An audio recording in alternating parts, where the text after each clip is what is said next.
qu'il y a une relation entre votre manière de dessiner et celle de François. Il y a une forme de filiation liée peut-être à votre père, à votre histoire de famille. Tout à fait, tout à fait. Il y a une ressemblance et une dissemblance, il y a les deux.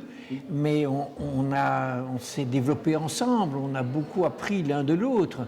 Donc, qui est des choses qui se ressemblent, c'est tout à fait naturel, mais avec des personnalités différentes. Donc, on est partis chacun dans des sens un peu différents, mais il reste un tronc commun, ça c'est tout à fait évident. Le tronc commun, il est sur votre affiche aussi, c'est le tronc de l'arbre à palabre et cette nature qui rapproche les gens. Ça, c'est une chose, c'est un message fort dans votre propos.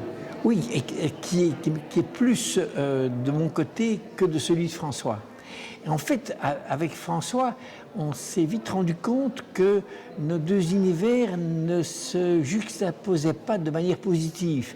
C'est-à-dire que François est dans une narration qui est fantasmée, qui est dans dans quelque chose de décalé par rapport au réel. Et moi, je cherche au contraire à être très, très fort dans le réel. Donc, crédibiliser mon univers est excessivement important pour moi, pour que les gens qui regardent ce que je fais se rendent compte que c'est impossible et qu'on rentre dans une hypothèse pour notre futur. Comme François est décalé par rapport à ça, quand on mêle nos deux univers, les gens ne s'y retrouvent plus. Donc c'était plus intéressant qu'on développe chacun des mondes qui nous appartiennent. Les cités obscures, c'est quelque chose de très différent des cités lumières. On part dans un développement qui fait part d'une envie de communiquer des choses qui ne sont pas du même ordre. Vous, ce que vous communiquez au travers de cette exposition, c'est déjà une vision qui est quand même très positive parce que ça veut dire que dans 200 ans, l'humain est encore présent et il a su s'adapter. Alors on ne sait pas forcément comment cette adaptation est arrivée, mais en tout cas on sait qu'il a su s'adapter, prendre en compte les erreurs du passé et mettre en place des choses nouvelles. Pas tout à fait, parce que ce n'est pas une vision optimiste du monde que j'ai, c'est une proposition de ce qui se passerait si on prend les bonnes décisions au bon moment. Sur les hypothèses qu'on va prendre les bonnes décisions au bon moment, là je ne m'y aventure pas. Actuellement, tous les choix sont encore possibles et je ne peux pas du tout préjuger de ce qui va se passer. Mais je peux simplement arriver à poser à quoi pourrait ressembler un monde dans lequel l'ensemble de la planète est décidé de se développer de manière écologique. Comment est-ce qu'on pourrait renouer avec la nature, avec l'environnement? Comment est-ce qu'on pourrait considérer l'ensemble du vivant comme notre famille et pouvoir prendre soin de notre famille, rétablir les écosystèmes, etc. Commencer à imaginer que le monde dans lequel nous devons vivre, nous, êtres biologiques, doit être surtout axé sur le monde du vivant. Et ça, c'est une hypothèse que je pose. Mais ce n'est pas pour ça que j'estime que c'est ça qui va se passer dans un futur. C'est une démarche totalement différente. Je suis très angoissé, comme tout le monde, par rapport à ce qui peut nous arriver. Mais je trouve qu'on est en énorme déficit d'image positive du futur. Donc je cherche à combler cela en montrant simplement qu'un futur magnifique pourrait nous attendre si on va dans cette direction-là.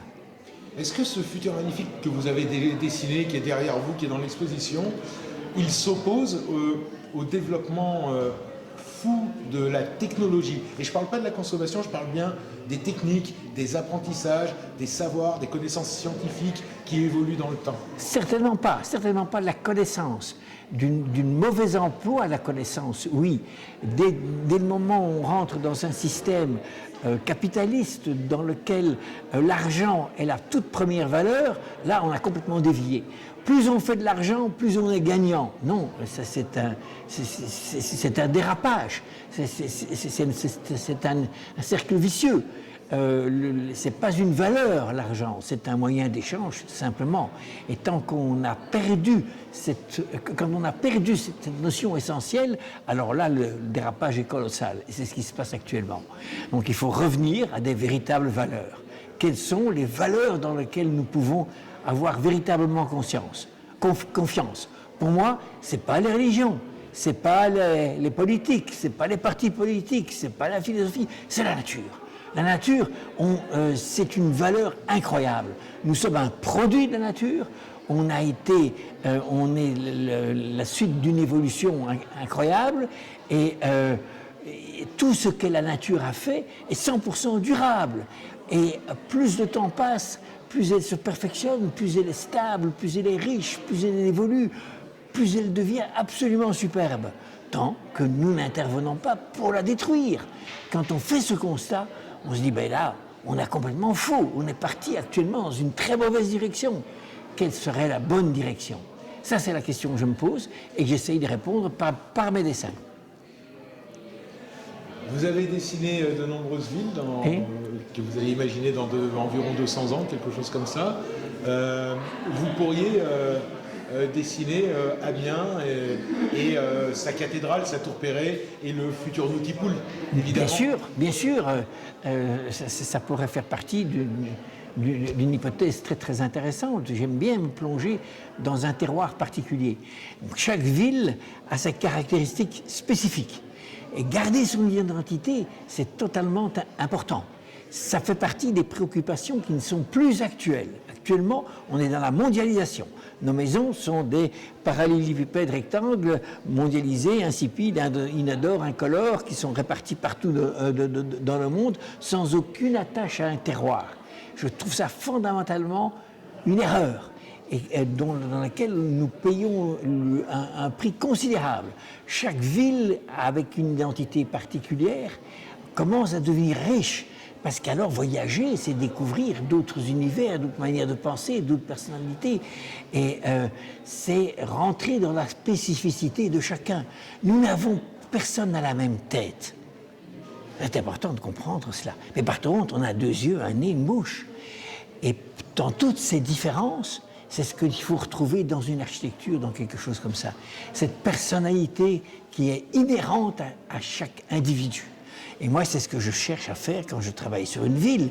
Je cherche à savoir quelles sont ses origines, ses racines, son terroir, son sol, son sous-sol, son microclimat, sa culture, ce qu'on y trouve, l'ensemble de ce qui fait ses caractéristiques locales.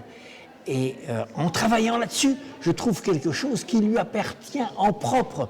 Mais si je travaille la ville d'à côté, c'est complètement différent, parce que c'est une autre problématique. Et répondre à ce côté local est une nécessité, parce qu'alors on est dans le vrai, dans le juste, dans ce qui a du sens, ce qui a des racines, ce qui fait que nous sommes ce que nous sommes. Vous parliez tout à l'heure du capitalisme en dénonçant ses excès et ses abus et son fonctionnement global. Est-ce que vous avez finalement un discours politique au travers de votre œuvre généralement? Tout est politique. Dire qu'on n'est pas politique, c'est certainement pas juste. Maintenant, il n'est pas directement lié à un parti politique. C'est ma sensibilité au monde que j'exprime et je ne suis lié à aucun parti. Mais c'est politique dans la mesure où ça s'intéresse à l'ensemble de la population et les villes en particulier.